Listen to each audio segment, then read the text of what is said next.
एक जादुई परी की कहानी मैजिकल वर्ल्ड।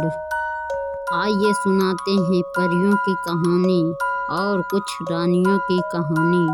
आइए सुनते हैं। एक राजा की 4 पुत्रियां थीं और एक पुत्र था। वह चारों पुत्रियां बहुत ही होनहार और कलेबाजी में सबसे उत्तम थी और राजकुमार भी उन चारों का साथ देता और वह भी हर खेल में अपनी सहयोगिता दिखाता और उन्हें जादुई चीज़ जादू के करना बहुत ही पसंद था। वह नया नया जादू करती और अपने जादुई को और भी मजबूत करती। वह नई नई तरकीबें निकालती अपना जादू दिखाने का और नया नया जादू भी सीखती। फिर एक दिन एक पूनम की काली रात थी और उन चारों पांचों ने यह फैसला किया कि आज हम एक जादू करेंगे, पूरी अपनी जादुई शक्ति लगा देंगे इस जादू में। एक हम परी को बुलाएंगे जो हमारी सारी बात माने और हमारे राज की रक्षा भी कर सके। वह चारों ऐसा बोलती और कहती कि हम अपने जादू से उस परी को जीवित करेंगे जो हमारी सारी बातें माने। अब उन्होंने एक त्रिकोण बनाया और अपने अपने जादू को आजमाने लगे। वह जादू आजमाते पर कोई भी परी नहीं आती। फिर पांचों ने फैसला किया कि क्यों ना हम चारों पांचों एक ही साथ अपना अपना जादू लगाएं और वह ऐसा ही करते हैं। वह चारों पांचों अपना जादू एक साथ प्रयोग करते हैं और उस स्वास्थ्य के निशान में अपना जादू छोड़ती हैं।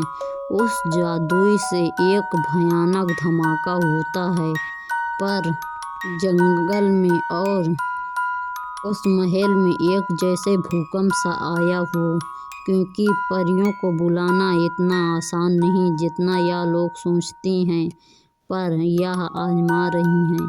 अब देखते हैं परी आती है या नहीं। देखिए सुनिए आगे की कहानी और हमारे चैनल को लाइक सब्सक्राइब जरूर करें।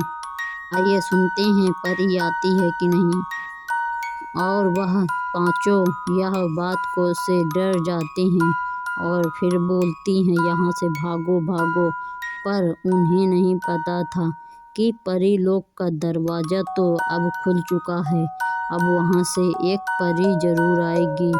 यह बात से वह अनजान पांचों वहाँ से निकल जाती हैं और बोलती हैं कि बाल बाल बच गए, हमें तो लगा हमारी जान ही चली जाएगी। और वहाँ से वह पांचों भाग जाती हैं और वह जादू वहीं पास छोड़ जाती हैं। अब परीलोक से एक परी को आने का समय हो गया था। परीलोक धरती पर आने लगी थी। परीलोक से एक परी आई और एक पेड़ पर अपना निवास बना चुकी थी, लेकिन इस बात से वह पांचों अनजान थे। लेकिन कहते हैं ना, परीलोक से जब परी एक आती है तो उसके साथ एक दानव भी आता है जो उसे ख़त्म करने के लिए आता है।